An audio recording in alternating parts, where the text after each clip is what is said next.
എല്ലാവർക്കും നമസ്കാരം. ഞാൻ സൂര്യ രഞ്ജീഷ്. ഞാൻ ഇന്നൊരു പുട്ടിന്റെ റെസിപ്പി ആയിട്ടാണ് വന്നിരിക്കുന്നത്. ഇപ്പൊ നിങ്ങൾ എല്ലാവരും വിചാരിക്കും ഈ പുട്ട് എന്താണ് ഇതിന് മാത്രം കാണിക്കാനുള്ളതെന്ന്. അതായത് നമ്മളെല്ലാവരും സാധാരണ കടയിൽ നിന്ന് പുട്ടുപൊടി വാങ്ങി ഉപയോഗിക്കുന്നവരാണ്. ഞാനും അങ്ങനെ തന്നെ ചെയ്തിരുന്നതാണ്. പക്ഷേ കടയിൽ നിന്ന് കിട്ടുന്ന പുട്ടുപൊടി കൊണ്ട് പുട്ടുണ്ടാക്കുമ്പോൾ അത്ര ഭയങ്കര നല്ല സോഫ്റ്റ് ആവാത്തതുകൊണ്ട് ഞാൻ എന്ത് ചെയ്തു, വീട്ടിൽ തന്നെ പുട്ടുപൊടിക്കാൻ തീരുമാനിച്ചു. അങ്ങനെ ഞാൻ ഉണ്ടാക്കുന്ന ഒരു റെസിപ്പിയാണ് ഈ ഹോം മെയ്ഡ് പുട്ടുപൊടി എന്നത്. ഈ പുട്ടുപൊടി ഒരു സ്പെഷ്യാലിറ്റി എന്നാൽ നമ്മൾ സാധാരണ പുട്ടുപൊടിയെല്ലാം വറുത്തെടുക്കാറുണ്ട്. പുട്ടുപൊടിയ പൊടിയെല്ലാം നമ്മൾ വെളിയിൽ കൊണ്ട് പൊടിപ്പിച്ച ശേഷം ഈ പുട്ടുപൊടി നമ്മൾ വറുത്തെടുക്കുന്നില്ല. അതിന് പകരം ഞാൻ വേറൊരു മെത്തേഡാണ് യൂസ് ചെയ്തിരിക്കുന്നത്. ഇങ്ങനെ ഉണ്ടാക്കുകയാണെങ്കിൽ നിങ്ങൾക്ക് നല്ല സൂപ്പർ സ്പോഞ്ചി ആയിട്ടുള്ള പുട്ടുപൊടി വീട്ടിൽ തന്നെ ഉണ്ടാക്കിയെടുക്കാം. അത് വെച്ച് ഉണ്ടാക്കുന്ന പുട്ടോ പറയാതിരിക്കാൻ വയ്യ, നല്ല സൂപ്പർ സോഫ്റ്റ് ആണ്.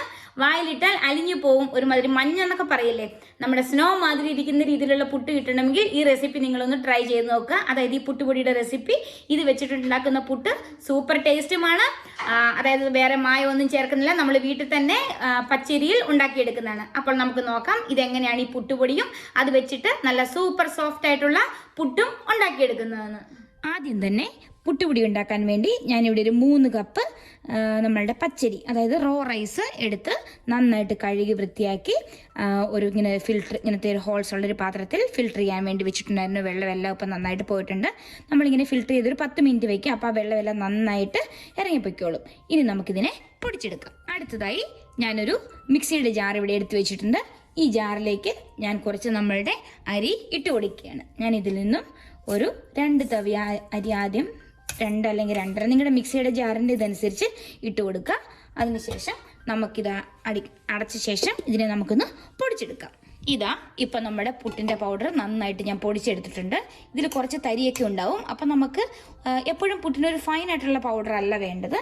ഇപ്പോൾ ഞാൻ ഈ എടുത്ത് വെച്ചിരിക്കുന്ന അരിപ്പയിലേക്ക് ഞാൻ നമ്മളുടെ ഈ പൗഡർ ഇട്ടിങ്ങനെ കൊടുക്കുകയാണ്. ഇത് ഭയങ്കര നല്ല നൈസായിട്ട് പൊടിഞ്ഞു വന്നിട്ടില്ല. എന്നാ വെച്ചാൽ നമ്മൾ ഫസ്റ്റ് ട്രിപ്പിൽ തന്നെ അങ്ങനെ വരില്ല. അതിനുശേഷം നമ്മളിതിനെ നന്നായിട്ട് ഇങ്ങനെ തെള്ളിയെടുക്കുക എന്നാണ് ഇതിന് പറയുന്നത്. അതായത് ഈ പുട്ടുപൊടി നമ്മളുടെ തരിയെല്ലാം കളഞ്ഞ് നന്നായിട്ട് നമുക്ക് പൊടിയായിട്ട് കിട്ടണം. അപ്പം നമ്മളുടെ ഈ അരിപ്പയ്ക്ക് എന്ത് ഇതിലുള്ള കണ്ണാണുള്ളത് അതിനനുസരിച്ചുള്ള പൊടിയായിരിക്കും നമുക്ക് കിട്ടുന്നത്. തീരെ ഇങ്ങനെ വിട്ട് കുറവുള്ളതാണെങ്കിൽ നമുക്ക് ഇടിയപ്പത്തിനൊക്കെയാണ് അതിനകത്ത് പൊടിക്കുക. ഇത് ഒരു ഇടയ്ക്കുള്ള ഒരു അരിപ്പയുടെ തട്ടാണ് ഞാൻ എടുത്തിരിക്കുന്നത്. അതിനുശേഷം നമ്മൾ ഇതിനെ നന്നായിട്ട് ഇങ്ങനെ തെള്ളിയെടുക്കുക. ഇപ്പോൾ നമ്മുടെ ലാസ്റ്റത്തെ അരി ഞാൻ പൊടിച്ച് കഴിഞ്ഞിട്ടുണ്ട്. ഇതാ ഏറ്റവും ലാസ്റ്റത്തെയാണിത്. ഇങ്ങനെ തെള്ളി ഇതാ ലാസ്റ്റ് ആകെ വന്നത് ഇത്രയും മാത്രമാണ്. ഇത് ശരിക്കും നമ്മൾ ഏറ്റവും ലാസ്റ്റ് പൊടിക്കുന്ന തെള്ളണമെന്നില്ല. അതൊക്കെ ഞാൻ നല്ലൊന്ന് കാണിച്ചതാണ്. അതുകൊണ്ട് നന്നായിട്ട് പൊടിഞ്ഞ കാരണം ഇത്രയും. ഞാൻ പക്ഷേ ഇത് ഇടുന്നില്ല, ഒരു ശകലമല്ലേ ഉള്ളൂ. ഇത് വേണമെങ്കിൽ നമുക്കിടാം, ഇല്ലെങ്കിൽ ഇടണമെന്ന് നിർബന്ധമൊന്നും ഇല്ല. ഞാൻ ഇത്രയും മാത്രം ഉള്ളതുകൊണ്ട് അതങ്ങ് മാറ്റുകയാണ്.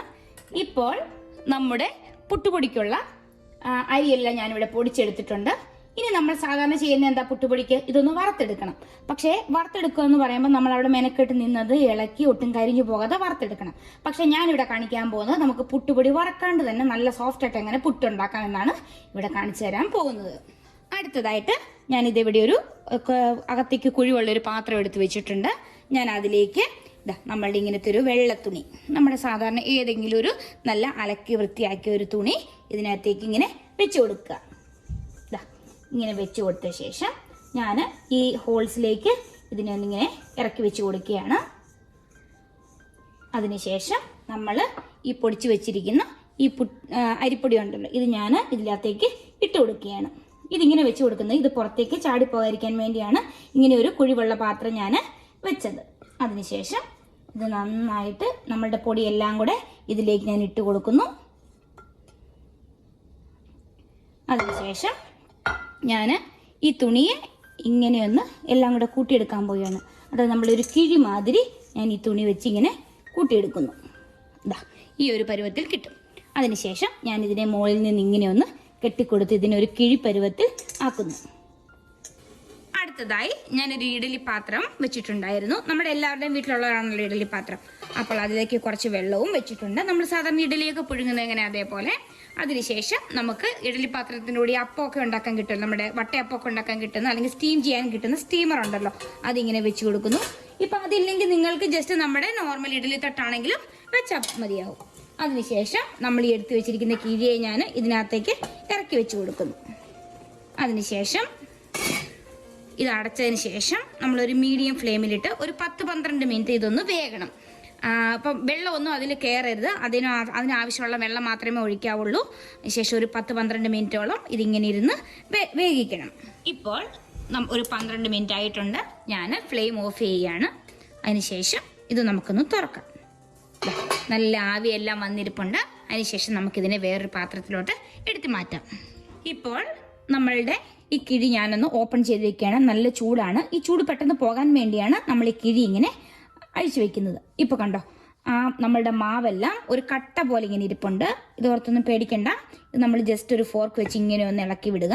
അതിനുശേഷം ഇത് അല്പനേരം ഇതിങ്ങനെ തുറന്നു തന്നെ ഇരിക്കട്ടെ. അതായത് ഇതിൻ്റെ ചൂടൊന്ന് പോകണം. ഇത് നമുക്കിങ്ങനെ കട്ടയായിട്ട് നമുക്ക് പുട്ടുണ്ടാക്കാൻ പറ്റില്ലല്ലോ. നമുക്കതിനെ എന്നിട്ടൊന്ന് ജസ്റ്റ് മിക്സിയിലിട്ട് ഒന്ന് പൾസിലേക്ക് ഇട്ടൊന്ന് കറക്കി എടുക്കുമ്പോൾ നമ്മുടെ പുട്ടുപൊടി ഇവിടെ റെഡിയാവും. ഇപ്പോൾ ഇതിൻ്റെ ചൂടൊന്ന് പോകുന്ന വരെ നമുക്കൊന്ന് വെയിറ്റ് ചെയ്യാം. ഒരുപാട് ചൂട് പോകണ്ട, ചെറിയ ചൂടിരുന്നാലും കുഴപ്പമില്ല. എന്നാൽ ആ ഭയങ്കര ചൂടാകുമ്പോൾ നമ്മൾ മിക്സിയിലിട്ട് പൊടിക്കുമ്പോൾ ചിലപ്പോൾ അത് പിന്നെയും കട്ട പിടിച്ച് പോകാൻ ചാൻസ് ഉണ്ട്. അതുകൊണ്ട് കുറച്ച് നേരം ഇങ്ങനെയൊന്ന് നിരത്തിയിട്ട് കൊടുക്കുക. ഇപ്പോൾ നമ്മുടെ പൊടി ഇവിടെ അത്യാവശ്യം നന്നായിട്ട് തണുത്തിട്ടുണ്ട്. ഞാൻ ഈ സമയം നമ്മൾ പൊടിച്ചല്ലോ, അരി പൊടിച്ച് ആ മിക്സിയുടെ ജാറിലേക്ക് തന്നെ ഇങ്ങനെ കുറേശ്ശെ കോരി ഒന്ന് ഇടുകയാണ്. ഇത് നമുക്ക് ഒന്ന് ജസ്റ്റ് പൗഡറാക്കി എടുക്കാൻ കൈ കൊണ്ട് ചെയ്യേണ്ട ആവശ്യമില്ല. ഇങ്ങനെ മിക്സിയിലിട്ട് ജസ്റ്റ് ഒന്ന് പൾസിലേക്ക് കറക്കി എടുത്തു കഴിഞ്ഞാൽ നമുക്ക് നന്നായിട്ട് പൗഡറായിട്ട് കിട്ടും. ഇനി നമുക്കിതിനെ ഒന്ന് പൊടിച്ചെടുക്കാം. ഇപ്പോൾ ഞാൻ ഒരു മിക്സി എടുത്ത് വെച്ചിട്ടുണ്ട്. ആ മിക്സിയുടെ ജാറും വെച്ചിട്ടുണ്ട്. നമ്മുടെ മിക്സിക്കൽ ഒരു പൾസ് എന്നൊരു ഓപ്ഷൻ കാണും, അതായത് ലെഫ്റ്റിലേക്ക് തിരിക്കുന്നത്. ഞാനിപ്പം അതിലേക്ക് ഒന്ന് തിരിക്കുകയാണ്.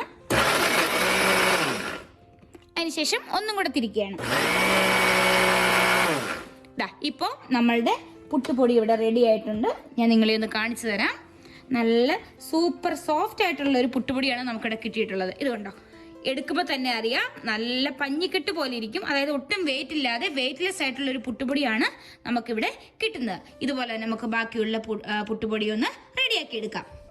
ഇപ്പോൾ ഞാൻ നമ്മുടെ ആ പൗഡർ എല്ലാം നന്നായിട്ട് റെഡിയാക്കി എടുത്തിട്ടുണ്ട്. ഇതുകൊണ്ടോ, നിങ്ങൾക്ക് കാണുമ്പോൾ തന്നെ അറിയാം ഇതുകൊണ്ട് എന്ത് സോഫ്റ്റ് ആയിട്ടാണ് ഇതിരിക്കുന്നത്. ഈ പൊടി ഇങ്ങനെയാണെങ്കിൽ നമ്മുടെ പുട്ട് എങ്ങനെയായിരിക്കും? ശരിക്കും ഞാൻ ഒരുപാട് നമ്മൾ വെളിയിൽ നിന്നുള്ള പൊടിയെല്ലാം മേടിച്ചിട്ടുണ്ട്. അപ്പോഴെല്ലാം നമുക്ക് നല്ല പുട്ട് കിട്ടാത്ത കാരണം ഞാൻ പുട്ട് ഉണ്ടാക്കാറില്ലായിരുന്നു ഇവിടെ.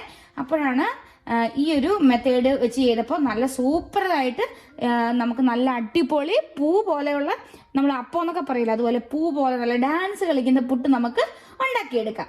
ഇനി നമുക്ക് നോക്കാം ഇതെങ്ങനെയാണ് പുട്ടാക്കിയെടുക്കുന്നതെന്ന്. അടുത്തതായി നമ്മൾ റെഡിയാക്കിയ പൊടിയിൽ നിന്നും കുറച്ച് ഞാൻ നമ്മളുടെ വീട്ടിലേക്ക് എന്തൊരു ആവശ്യമുണ്ടോ അത്ര എടുക്കുക.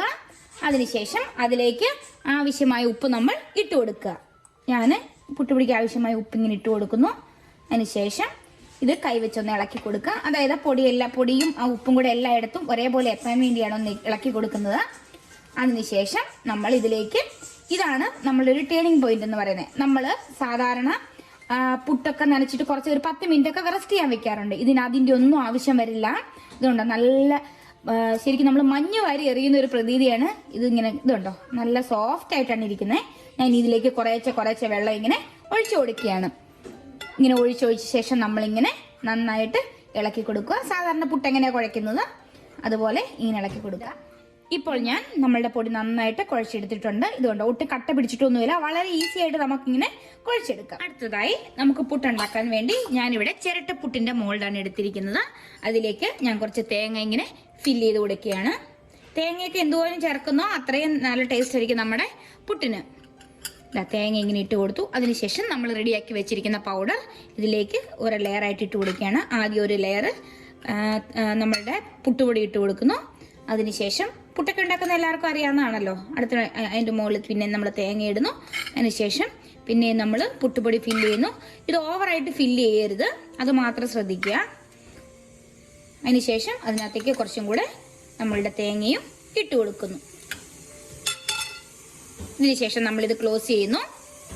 അതിനുശേഷം നമുക്കിത് പുഴുങ്ങിയെടുക്കാം. കറക്റ്റ് 3 മിനിറ്റ് ആയപ്പോൾ കണ്ടോ നന്നായിട്ട് ആവി വരുന്നുണ്ട്.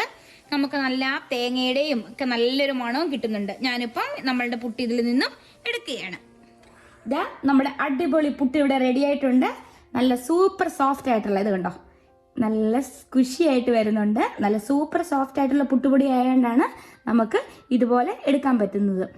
കണ്ടോ, അതിൻ്റെ കൂടെ ഞാൻ കടലക്കറി എടുത്തിട്ടുണ്ട്. നമുക്ക് ഒന്ന് ടേസ്റ്റ് ചെയ്ത് നോക്കാം. ഈ കടലക്കറി എടുത്ത് ഇങ്ങനെ നമ്മളുടെ പുട്ടിൻ്റെ മുകളിലേക്ക് ഒഴിക്കുക. നല്ല വറുത്തരച്ച കടലക്കറി. അതിനുശേഷം ഞാൻ ഈ പുട്ടൊന്ന് പൊട്ടിച്ച് കാണിക്കാം. ഇത് കണ്ടോ, നല്ല സൂപ്പർ സോഫ്റ്റ് ആയിട്ടാണ് ഇരിക്കുന്നത്. ഇത് കണ്ടോ, നമുക്ക് എങ്ങനെ വേണേലും പുട്ടിൻ്റെ പൊടി നല്ലതാണെങ്കിൽ എപ്പോഴും നല്ല പുട്ട് കിട്ടും. ഞാൻ പറഞ്ഞല്ലോ, നമ്മൾ കടയിൽ നിന്ന് മേടിക്കുന്ന പുട്ടിന് ഇത്രയും സോഫ്റ്റ്നെസ് ഉണ്ടാവില്ല. ഞാൻ ഗ്യാരണ്ടി പറയുകയാണ്. ഇത് നിങ്ങൾക്ക് ഇച്ചിരി ബുദ്ധിമുട്ടാണെന്നൊക്കെ തോന്നും, പക്ഷെ എളുപ്പം കഴിയും. ജസ്റ്റ് പൊടിക്കുക, ഒരു കിഴി കെട്ടി നമ്മൾ ഇതിൽ ചെയ്യുക അല്ലേ. നമുക്കൊന്ന് കഴിച്ച് നോക്കാം. ഞാൻ ഇവിടെ നിന്ന് ഇച്ചിരി കടലക്കറിയും ഇതും കൂടി എടുക്കുകയാണ്. ഇതുണ്ടോ, നല്ല സൂപ്പർ സോഫ്റ്റ് ആണ് കടലക്കറി. നല്ല ഇപ്പോൾ രാവിലെ നല്ല ചൂട് കടലക്കറിയും നല്ല പുട്ടും ഒരു ചായയും കൂടി ഉണ്ടെങ്കിൽ സൂപ്പർ ടേസ്റ്റ് ആണ്. ഞാനൊന്ന് കഴിച്ച് നോക്കട്ടെ. ആ പുട്ട് വായിലിട്ടപ്പോൾ നല്ല അലിഞ്ഞിറങ്ങി പോണുണ്ട്. നല്ല സൂപ്പർ സോഫ്റ്റ് ആണ്. നിങ്ങൾക്ക് കാണുമ്പോൾ തന്നെ മനസ്സിലാവുമല്ലോ പുട്ട് നല്ല ഇങ്ങനെ സ്കുഷി ആവുന്നുണ്ടെങ്കിൽ നമുക്ക് ഉറപ്പാണ് നല്ല സൂപ്പർ സോഫ്റ്റ് ആണെന്ന്. അപ്പോൾ നിങ്ങൾ ഇതുപോലെ ഒന്ന് ട്രൈ നോക്കുക. ഈ പുട്ടുപൊടി നമുക്ക് ഒരാഴ്ച വരെ നോർമൽ ഫ്രിഡ്ജിൽ സൂക്ഷിക്കാം. ഇല്ലെങ്കിൽ ഞാൻ സാധാരണ ഫ്രീസ് ചെയ്ത് വെക്കാറുണ്ട് കൂടുതലുണ്ടെങ്കിൽ. എന്നിട്ട് നമുക്ക് എപ്പോൾ വേണോ അതിന് കുറച്ച് നേരം മുമ്പ് വെളിയിൽ എടുത്ത് വെക്കുക. അത് കട്ട പിടിച്ചൊന്നും ഇരിക്കില്ല, ആ പൗഡറായിട്ട് തന്നെ ഇരിക്കും. അപ്പോൾ നിങ്ങൾ ഇതുപോലത്തെ അടിപൊളി പുട്ടൊന്നുണ്ടാക്കി നോക്കുക. ഇനി പുതിയൊരു വീഡിയോയുമായി കാണുന്നവരെ ബൈ ബൈ.